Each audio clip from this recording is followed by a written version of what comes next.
என்னை வாழ வைத்துக் கொண்டிருக்கும் யூடியூப் சேனல் நேயர்களுக்கு நன்றியும் மகிழ்ச்சியும். ரீசெண்ட் வாய்ஸ் நேயர்களே, போற்றுவார் போற்றட்டும், புழுதிவாரி தூற்றுவார் தூற்றட்டும், என் கடன் செய்திகளை சொல்வதே. நேயர்களை, இப்போது நீங்கள் பார்க்க போவது இந்தியன் 2 படத்தின் திரை விமர்சனம். ஆரம்பிச்சிருச்சு. ஏற்கனவே நம்ம இந்தியன் தாத்தாவுடைய ஊழல் எதிர்ப்பு யுத்தத்தை நாம் பார்த்தோம். இந்த படத்தில் இந்தியாவின் 2வது சுதந்திர போர் என்று சொல்லுகிறார்கள். கதையை ஒரே லைனில் சொல்லணும்னா, நம்முடைய நாட்டில் ஊழலும் லஞ்சமும் பெருகுவதற்கு காரணமே ஒவ்வொருத்தருடைய சுயநலத்தால் தான் ஊழலும் லஞ்சமும் தலைவிரித்தாடுகிறது. அது நான் இல்லை, நீங்கள் இல்லை, எல்லாருமே சேர்த்து தான். ஒவ்வொருத்தர் வீட்லேயும் லஞ்சம் இருக்குது, ஊழல் இருக்குது. ஒன்று லஞ்சம் கொடுக்குறோம், இல்லை லஞ்சம் வாங்குகிறோம். ஒவ்வொரு வீட்டிலிருந்தும் இந்த லஞ்சத்தை அகற்ற வேண்டும் என்னால் நாம் வீட்டில் லஞ்சம் வாங்காமல் இருக்கணும், கொடுக்காமல் இருக்கணும். அப்போது லஞ்சம் கொடுக்குறவங்களையும் லஞ்சம் வாங்குறவங்களையும் தண்டனைக்கு உட்படுத்த வேண்டும். இதுதான் படத்தினுடைய கதை, கருத்து எல்லாம். இந்தியன் 2 படத்தில் கமல்ஹாசன், பிரியா பவானி சங்கர், ரகுல் பிரீத் சிங், சமுத்திரகனி, தம்பி ராமையா, பிரம்மானந்தம், ஜெகன் மற்றும் பலர் நடித்திருக்கிறார்கள். ரவிவர்மன் ஒளிப்பதிவு செய்திருக்கிறார். ஸ்டண்ட் சிவா, பீட்டர் ஹெயின் ஆகியோர் சண்டை காட்சிகளை அமைத்திருக்கிறார்கள். கதை, திரைக்கதை, வசனம் எழுதி இயக்கியிருப்பவர் சங்கர். இந்த படத்தை லைக்கா புரொடக்ஷன் சார்பில் சுபாஷ்கரன் தயாரித்திருக்கிறார். லைக்கா புரொடக்ஷன் தலைமை நிர்வாகியாக தமிழ்குமரன் பணியாற்றி இருக்கிறார். கதை என்ன? ஆரம்பத்தில் படம் விஜய் மல்லையாவிலிருந்து ஆரம்பிக்குது. 22,000 கோடி 30,000 கோடி பேங்க்கில் கடன் வாங்கிட்டு எஸ்கேப் ஆகிட்டார் வெளிநாட்டுக்கு. ஆனால் சில ஆயிரங்கள் கல்வி கடன் வாங்கியிருந்தாங்கன்னா வீட்டில் போய் குண்டர்கள், வங்கியால் நியமிக்கப்பட்ட குண்டர்கள் வசூலிக்கிறாங்க.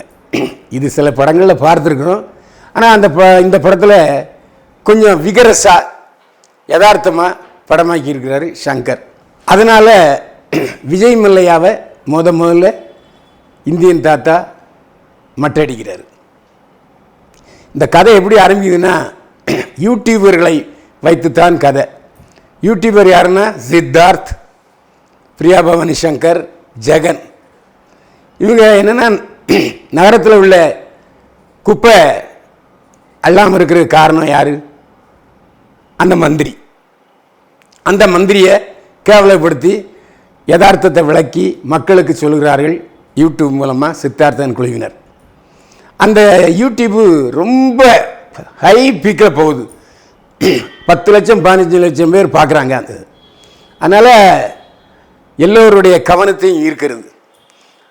அவங்களால நம்ம செய்ய முடியல. அதாவது எவ்வளோதான் செஞ்சாலும் அவங்களுக்கு ஏற்பாக தான் வருது. போலீஸ்காரங்க ஏற்பாக இருக்காங்க. ஏன்னா ஊழலுக்கு ஆதரவாக இருப்பவர்கள் அவர்கள். அதே மாதிரி பக்கத்து வீட்டுக்காரர் சுகாதாரத்துறை செயலாளர் டெல்லி கணேஷ், அவர் கைது செய்யப்படுறார். அவர் வீட்டில் இருந்து பல ஆயிரம் கோடி ரூபாய்கள் பறிமுதல் செய்யப்படுகிறது. ஆனால் அவரை பார்த்தா இந்த பூனையும் பால் குடிக்குமாங்கிற மாதிரி இருக்கார். அதுக்கப்புறம் ஒவ்வொரு வீட்லேயும் சமுத்திரகனி லஞ்ச ஈர்ப்பு அதிகாரியாக வருகிறார்.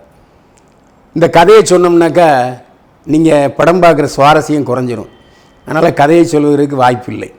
ஒவ்வொரு வீட்டிலிருந்தும் இந்த லஞ்சம் வாங்குறவங்கள தண்டிச்சிட்டோம்னாக்கா நம்ம சுத்தமாகிடலாம்னு நினைக்கிறாங்க.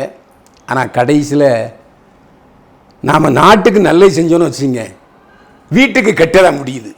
அப்போது சித்தார்த் சொல்கிறாரு, வீட்டில் நிம்மதி இல்லை, வீட்டை கெடுத்துட்டு நான் நாட்டை திருத்த போகிறேன்னா எப்படி சார் என்ற கேள்வியை கேட்குறார் இந்தியன் தாத்தாவிடம். இந்தியன் தாத்தா பல் சொல்ல முடியாமல் விழிக்கிறார். நம்மளால் கூட இந்தியன் தாத்தா இருந்தால் பல் சொல்ல முடியாது. இப்படிப்பட்ட இக்கட்டான சூழ்நிலையில் கதை விறுவிறுப்பாகவும் பரபரப்பாகவும் செல்கிறது. இந்த படத்தில் இந்தியன் 2 தாத்தாவாக வழக்கம் போல் உலகநாயகன் கமல்ஹாசன் வர்றாரு. சும்மா சொல்லக்கூடாதுங்க. கமல்ஹாசன் மட்டும் ஹாலிவுட்டில் பிறந்திருந்தார்னா அவரை ஹாலிவுட்டே கொண்டாடி இருக்கும். எந்த ஒப்பனையும் அவருக்கு அழகாக பொருந்தி இருக்கிறது. அந்த ஒப்பனை மட்டுமல்ல, அந்த ஒப்பனைக்கு தகுந்தாற் போல வயதான கிழமை, ஒரு விஞ்ஞானி, இந்த மாதிரி பல்வேறு வேடங்களை போடுகிறார்.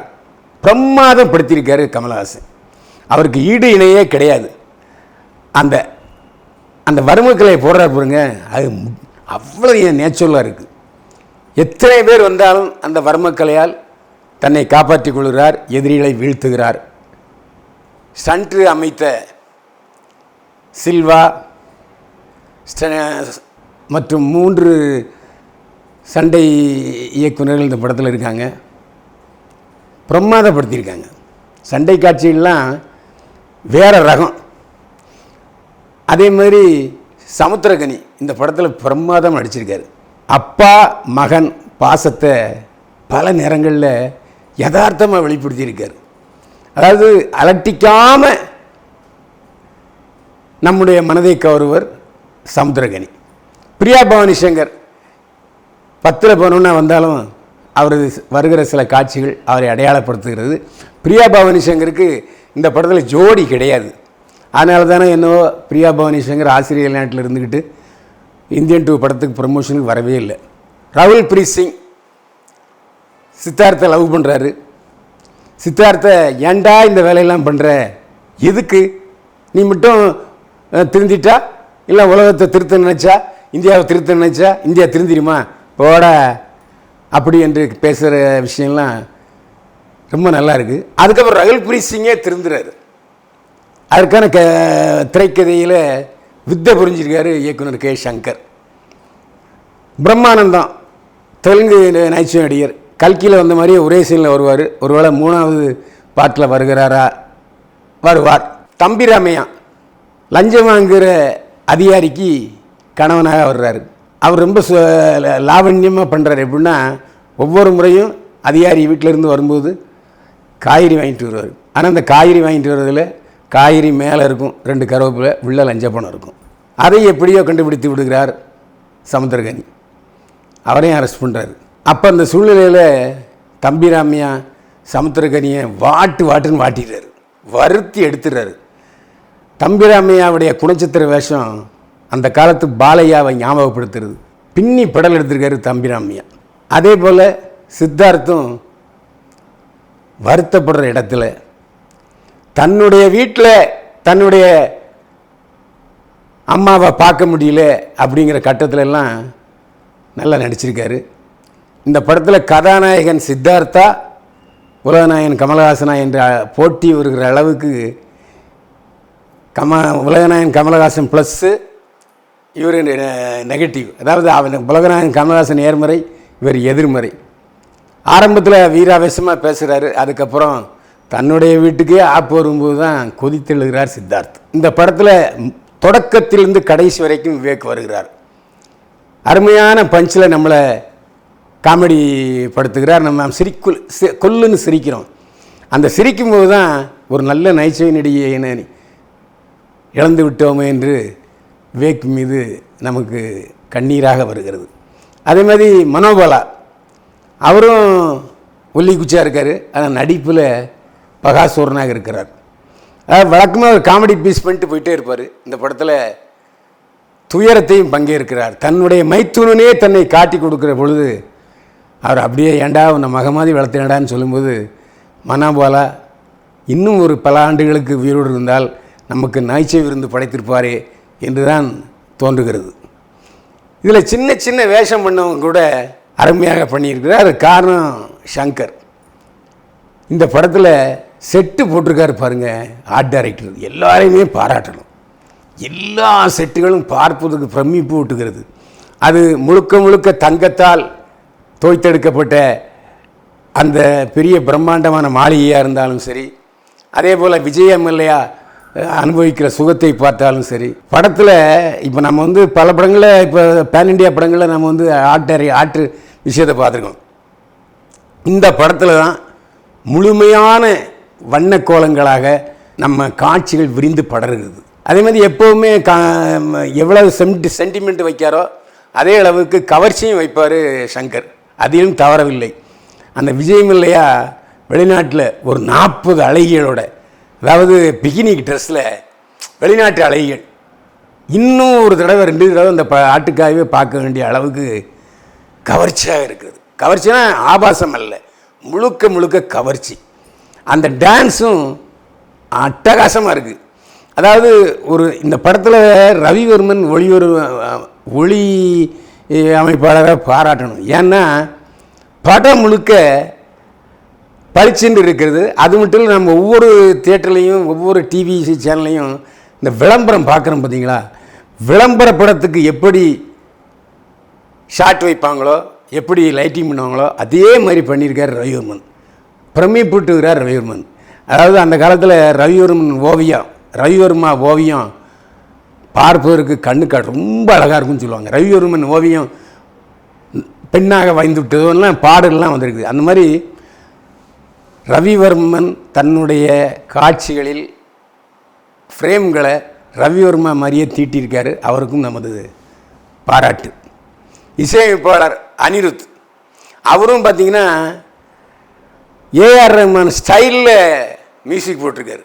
அதான் அவரை பாராட்டணும். ஆரம்பத்தில் ஆடியோ கேட்கும்போது தாத்தா வர்றாருங்கிறது கொஞ்சம் நெருடலாக இருந்துச்சு. படத்தில் பார்க்கும்போது அட்டகாசமாக இருக்குது அந்த பாட்டு. எல்லா பாடல்களுக்குமே நன்றாக இசையமைத்திருக்கிறார் அனிருத். அதேமாரி அனிருத் இசையை எங்கே மற்றவங்க குறை சொல்லுவாங்களோ இல்லை ரசிக்க மாட்டாங்களோ என்று கருதியே ஏஆர் ரஹ்மான் இசையும் படத்தில் போட்டிருக்காரு, பாடல்களையும் போட்டிருக்கார் சங்கர். அதனால் இந்த படம் ஏஆர் ரஹ்மான் இசையமைத்த மாதிரியும் இருக்குது, அனிருத் இசையமைத்த மாதிரியும் இருக்குது. அந்த மாதிரி இசை நம்முடைய மனதை முழுமையாக கவர்ந்து விட்டது என்றே சொல்லலாம். படத்தில் மைனஸ் பாயிண்ட்டுன்னு இருக்கிறது எப்படின்னா, எல்லார் வீட்டிலையுமே ஒரு எதிரி இருந்து ஊழல் செய்கிறவர்களை காட்டி கொடுக்குறார்கள்.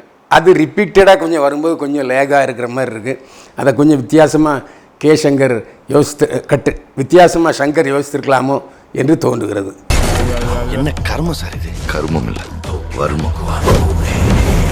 உலகமே மூட்டை பூச்சி, அதில் நான் ஒரு பட்டாம்பூச்சி. இந்த பாடலுக்கு பாடல் வரிகளைப் போலவே அந்த பட்டாம்பூச்சிகளாக அலைகளை பார்க்கும்போது கண்ணு குளிர்ச்சியாக இருக்குது. இன்னொரு 4 இடம் இந்த படத்தை அந்த பாடல் காட்சிக்கும் நடன காட்சிக்கையும் பார்க்க வேண்டும் போல இருக்கிறது. இதில் முத்தான வசனம் ஒன்று எனக்கு பிடிச்ச, நிறைய வசனம் நல்லா இருக்குது. அதில் வசன வரிகள் எல்லாமே பளிச்சுன்னு இருக்குது, நல்லா இருக்குது. அதில் முக்கியமான விஷயம், election is not a change, election is an exchange. அந்த வார்த்தை ஒரு வார்த்தையில் 100 விஷயங்களை சொல்லியிருக்காரு கதை வசனகர்த்தா சங்கர். அந்த இடத்துல சொன்ன மாதிரி நாம் தேர்தலில் கொடுக்கல் வாங்கல், கொடுத்தா ஓட்டு, அதுதான் எக்ஸ்சேஞ்சுன்னு சொல்லியிருக்காரு. பிரமாதமாக இருக்குது. எலெக்ஷனால் எந்த ஒரு மாற்றத்தையும் நான் கொண்டு வந்து விட முடியாது. இருக்கிற 4 பேரில் எவன் நல்லவன்னு பார்த்து ஓட்டு போடுறோம், சிலவங்க காசு வாங்கி ஓட்டு போடுறாங்க. அதனால் நம்ம நல்லவர்களை தேர்ந்தெடுக்கவே முடியாது. அதிகாரத்துக்கு வந்த பிறகு எல்லாருமே ஊழல் பண்ண தான் செய்கிறாங்க அப்படிங்கிறது தான் கதை. இதை உலகநாயகன் கமலஹாசன் ஒத்துக்கொள்கிறார். ஆனால் இந்தியன் கூட்டணியில் இடம்பெற்ற மக்கள் நீதி மைய கட்சி தலைவர் கமலஹாசன் ஒத்துக்கொள்கிறாரா என்பது தெரியவில்லை. அங்கே தான் கமலஹாசன் நடிகர் வேறு கட்சி வேறுங்கிறது விரிவுபடுத்தியிருக்காரு. ஊழலை ஒழிக்க முடியாது என்பது தான் படத்தில் கருத்தாக சொல்லப்படுது. ஊழலை நேஷனலைஸ் பண்ணிட்டாங்கன்னு கூட நம்ம சொல்லலாம். படம் சில இடங்களில் கொஞ்சம் ரிப்பீட்டட் சீன்ஸ் வருதே தவிர மற்றபடி விறுவிறுப்பாகவும் பரபரப்பாகவும் செல்கிறது. குடும்பத்தோடு பார்க்கக்கூடிய ஒரு நல்ல தரமான படம். இந்த படம் உங்கள் மனதிலே தைக்குமே ஆனால் நிச்சயமாக நாட்டை நம்ம திருத்திடலாம், அதில் எந்த சந்தேகமே இல்லை. எந்தவித ஆபாசமும் இல்லை, ரெட்டையர்த்த வசனம் இல்லை, நீட்டாக படத்தை கொண்டு போயிருக்கார் சங்கர். குடும்பத்தோடு பார்க்க வேண்டிய படம் இந்தியன் 2, பாடம் படிக்க வேண்டிய படம் இந்தியன் 2. இதில் சிறப்பம்சம் என்னென்னா, இந்தியன் 3 படத்தினுடைய ட்ரெய்லரையும் கடைசியில் போட்டிருக்காங்க. அது இதை விட பிரம்மாண்டமாக இருக்குது. அதில் எப்படின்னா, இளைஞன் கமலஹாசன், அது இல்லாமல் சுதந்திர போர் இதெல்லாம் சேர்த்ததில் காமிச்சிருக்காருன்னு நினைக்கிறேன். அதில் எஸ்.ஏ. சூர்யா அரகலப்படுத்துவார்னு நினைக்கிறேன். இந்த படத்துலையும் எஸ்.ஏ. சூர்யா 2 சீனில் வந்தாலும் அந்த பழைய எஸ்.ஏ. சூர்யா, வில்லன் சூர்யாவை பார்க்க முடியுது. அவருடைய காஸ்டியூமையும் வித்தியாசமாக இருக்குது, அவருடைய மாளிகையும் பிரம்மாண்டமாக இருக்குது. அடுத்த படத்தில் எஸ்.ஏ. சூர்யா தன்னுடைய விளையாட்டை காண்பிப்பார் என்று நம்பலாம். இந்தியன் 3 பார்ப்பதற்கான ஒரு ஆர்வத்தையும் இந்தியன் 2 உருவாக்கி இருக்கிறது. அதில் எந்த சந்தேகம் இல்லை. இந்தியன் 2 தரமான படம், பாடம் புகட்டும் படம். அனைவரும் தியேட்டரில் போய் பாருங்கள். மீண்டும் சந்திப்போம். வாழ்க வளமுடன். இது போல பல வீடியோக்களை கண்டு மகிழ எங்களது ரீசன்ட் வாய்ஸ் சேனலை மறக்காம சப்ஸ்கிரைப் பண்ணுங்க.